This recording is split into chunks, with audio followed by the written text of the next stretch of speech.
What a wonderful story, huh? Yeah. So did you learn anything special from this special little story? Yes, Tiara? Yes, I learned that we should see the beauty in all the colors. Gerard? And I learned that you should respect all the different colors. That's right. That's excellent. I'm glad that you understood all of that. It's really special. It's very important that we learn as much as we can and appreciate the beauty of all colors. I'm the winner! No, you're not. I'm the winner. Oh, my goodness! Excuse me, storyteller. I'm sorry for the interruption, but these two definitely need to hear the next story. I couldn't agree with you more, Bunky. Why don't you guys sit down with us? Come on over. Thanks for bringing them by, Bunky. Okay, I'll see you at the end of the story. Bye. We'll see you later, Bunky. Is everybody ready for the next story? Yes. Okay, the title of the next story is The Gold Fountain, written by Darla Davenport-Powell. You guys ready? Here we go. Once upon a time in the city of Santiago, there lived a king and queen named Antonio and Maria. They were strong, loving parents of two sons, Carlos and Juan. Carlos was 8 years old and Juan was 9. People often thought they were twins. They both had round faces and chubby cheeks. They were the same height and had the same hairstyle. The difference was that Carlos had a tiny mole on his left ear. Juan's mole was on his right ear. Other than that, it was hard to tell them apart. They liked the same things, too. The same toys, the same books, and the same clothes. Carlos and Juan were inseparable. They were always together. They would play together around the gold fountain in their backyard. The fountain was huge. It was made of pure gold, with marble handles on each side. Carlos and Juan used the handles as finish lines as they raced their toy speedboats across the water in the gold fountain. I'm winning, yelled Juan. No, you're not. My boat is gaining on you, said Carlos. But I'm almost up to the finish line. Almost, but not there yet, laughed Carlos as his boat zoomed past his brothers. And the winner is Blue Lighting, shouted Juan. Carlos wrinkled his face and said, Red Thunder. Blue Lighted, shouted Juan. Red Thunder. Okay, boys, that's enough, said Queen Maria, who was watching them from a bedroom window. You both won. But, Mom, mine got to the finish line first, exclaimed Carlos. It did not, said Juan. Did too, screamed Carlos. Queen Maria rushed through the palace doors and headed towards the golden fountain. Boys, stop that. You both finished, so you're both winners, said Queen Maria. But I was first, shouted Carlos. Carlos, in life, there's room enough for more than one winner. Victory is in sharing the prize, said Queen Maria. That's right, echoed Juan. But, Mom, you don't understand. There can only be one winner. Only one first place, Carlos cried. Who made that rule? The Queen asked. Carlos did, replied Juan. Carlos was angry. He did not make the rules. Juan was a sore loser and everybody knew it, even the little gold man at the center of the fountain. If only he could rub him like a genie and make him talk. That was it. He would rub the little gold man on his belly to make him talk. Then his mother would know the truth. Mom, has anyone ever taken the little gold man out of the fountain? Asked Carlos. Indeed not, answered the Queen. His duty is to stand at the center of the fountain and let the water run through his mouth, she added. If we did move him, the water would sprinkle all over the grounds and get us wet. That would be fun, laughed Juan.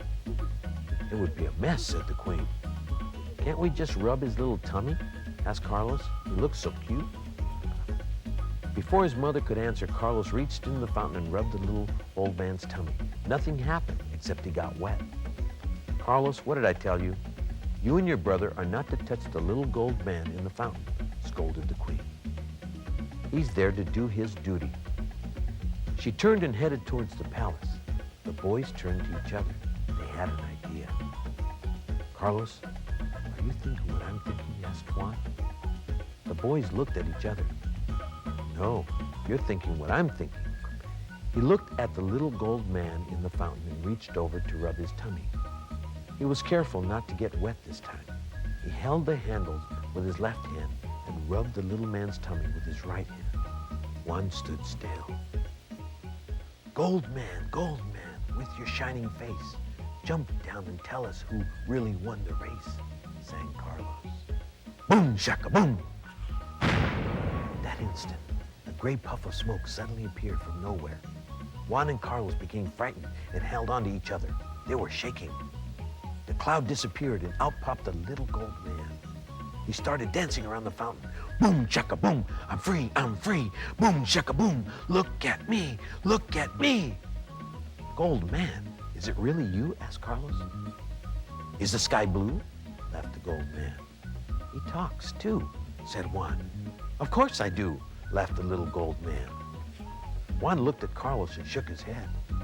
Is anybody else aware that we're talking in rhyme? Asked Juan. Well, guys, why don't I talk and you listen, said the little gold man, who was surely up to something. Boom, shaka, boom. The little gold man had jumped back into the fountain. There was only one way to prove who had actually won the race. He pulled out his magic dust and sprinkled it over the boys. In an instant, the boys began to shrink. They were no taller than toothpicks. What was the little gold man thinking? Juan and Carlos were excited. They were really going to race their speedboats across the water in the gold fountain. No more pretending. They were behind the wheel, and the race was about to begin. Remember the rules. 1 lap around the gold fountain. Stay in your lane and in your boat. And the one who reaches the marble handle first is the winner, said the little gold man. Are you ready? Carlos and Juan nodded yes, too. I'm winning, yelled Juan. Suddenly, there was a loud noise. Smoke was coming from Juan's boat. Carlos looked back and saw his brother crying. So he took out his safety rope and threw it to Juan. Juan grabbed the rope and tied it to his boat. Carlos pulled his brother's boat out of the smoke, and they both crossed the finish line at the same time. Sure enough, just like their mother said, they both were winners. In that very moment, they had their proof. For it was the fountain of truth that they discovered for themselves, true victory. That the prize is not always in winning first place, but in placing your brother's feelings above any race. Boom, shaka, boom! The little gold man had become a statue again, and was back doing his duty at the center of the fountain, while Carlos and Juan had returned to their normal sizes, feeling quite grown up. The end. What a wonderful story. I think that Juan, Carlos, and the little gold man really taught us something very special. Did you two guys learn anything? I learned that it's not always important to be first. Really? That's right, because being first does not necessarily make you a winner. Well, you're absolutely right. And I'm glad to hear that you learned that lesson. It was very important for Carlos to discover that his brother's safety meant more to him than being first. Hi, Bunky. We're just finishing up here. Hey, where'd you get that great hat? Oh, this? Oh, I borrowed it from the first story you read. How'd you do that, Bunky? I'm the story keeper, so I'm friends with all the people and everything in the story. I know Juan and Carlos and this fine brown felt hat. Well, it's getting late, everybody. I think you kids should be on your way back to your homes. Thank you for coming by. Thank you. Goodbye, storyteller. Goodbye. Hey, Bunky, Yeah, how about doing me a little favor? what's that? I sure do like that little brown hat you got in your head. You think I could borrow it for a little while? Sure. Really? Yeah. Wow, that's a nice hat. Thanks a lot, Bunky. You're welcome. See you later. See ya.